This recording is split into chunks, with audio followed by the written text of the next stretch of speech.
Hi, everyone. I'm David Macklin. I'm a family physician. I've worked in the field exclusively in the field of obesity medicine for over 20 years. Today, I'm going to be talking about the conversation that can take place in a clinical environment between a person living with obesity and a healthcare practitioner, and the appropriateness of components of that conversation and how it will help in outcomes and support of the person living with obesity. And the concepts that I'll be sharing are based on the principles, the well-founded principles of motivational interviewing, of asking, listening, summarizing, and inviting and informing the individual that we're meeting with as a healthcare practitioner. Always in obesity, the beginnings of conversation, and I'll be speaking about beginnings and how to open, and I'll be talking about the endings of conversations and how to close, both brackets. Because of a unique component of obesity where individuals living with obesity have been the subject of bias and stigma and discrimination from both society and even the internal healthcare system, the beginnings of a conversation regarding obesity should begin with asking permission. You can certainly imagine an individual living with obesity has been told what to do and has been the object of stigma and bias, and therefore may not want to talk about their weight. And so by asking permission, the patient can say yes or no. And if the answer is no, I would follow with, just so you know, the science has changed around obesity. I respect your decision.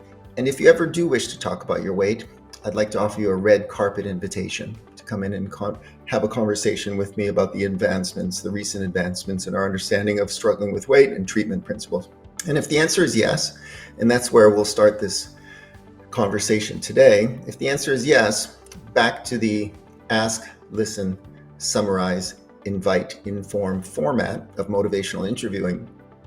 We'll ask a patient about, for example, an open-ended question about their struggles with weight and what has been their experience. 1. 2 is we will listen. The patient will describe for example, that they've lived with struggling with weight all their life, or only in the last 10 years, or only since menopause. And they'll describe their history of physical activity, and they'll describe their history of eating. They'll describe their history of, I tried this weight loss process. I was successful losing weight this way. I struggled with this method of losing weight. I feel that my struggles have been because of stress, or because of changes in mood, or because of medication, or a physical injury. And this is the individual's story, and this has been their experience.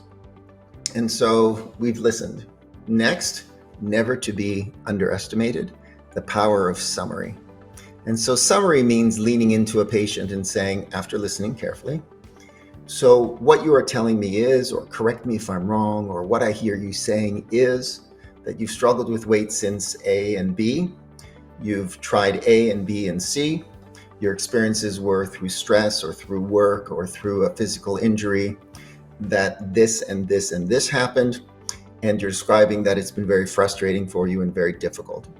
Do I have that correctly? That's the summarized piece, and it's really, really critical because it ensures to our patient, maybe for the first time, that the clinician sitting across from them is listening intently and has heard what they have said.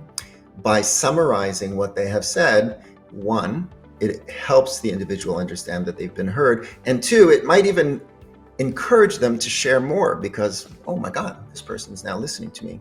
And so, oh yeah, and then another thing that I'll tell you is that this A, B, and C also happened to me. Summarize that.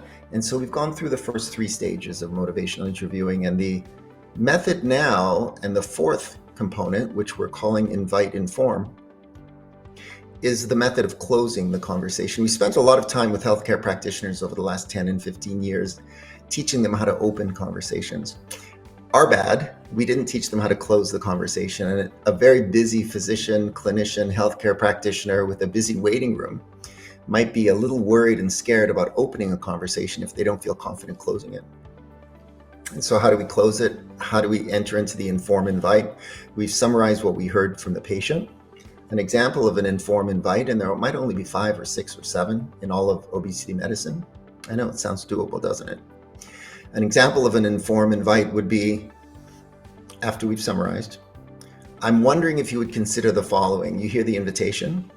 I'm wondering if you would consider the following.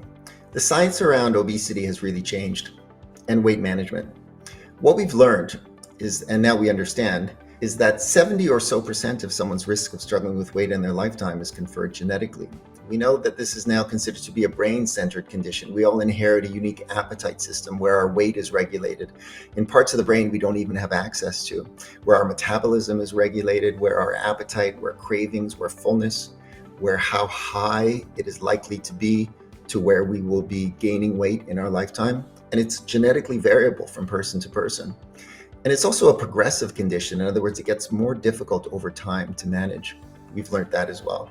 And finally, it's a condition that we know is powerfully environmentally influenced. The reason we have individuals struggling with weight is because a collision between a brain built for a time when work was required to get calories, that colliding with our modern food environment. We call it the obesogenic food environment. Sugar, fat, salt, ultra-processed, ultra-available, ultra-portioned food environment. And that collision in those who are genetically vulnerable will naturally lead to an individual struggling with weight. So I'm wondering if you would consider, back to the invitation, I'm wondering if you would consider that your struggles with weight are not your fault or a flaw in character, or not because you're not trying hard enough or haven't found the right diet or are not working out enough, but instead because you're living with a real condition untreated. And finally, good news, would you consider that also treatment exists? We're actually very advanced in our capacity to support individuals who struggle with weight. We have 3 pillars to treatment. None of them are diet and exercise. We consider eating healthily and activity being outcomes of treatment. The 3 pillars of treatment are behavioral therapy, medical therapy or medication, and surgical therapy. These are the 3 examples of what are effective treatments that show long-term outcomes and improvements in health and quality of life in those who struggle with weight. So would you consider real condition, not your fault, and something for which treatment exists? Here's some information about obesity and its understanding now as a real condition. And if you wish, you could read through this and book an appointment, and we could review more of this at a later date and even explain kind of the principles of the advances in treatment that are available now today to individuals who struggle with the weight. Is that something you'd be interested in following up on? There, we closed the conversation. We listened, we summarized, and then we invited through information next steps in clinical practice and for a respectful and ethical and evidence-based treatment of someone living with obesity. There's an opening and a closing of the conversation that is developed to gain trust, to gain communication, and to, in fact, create intrinsic motivation in the person living with obesity to do the work of managing this chronic disease. Thanks for listening.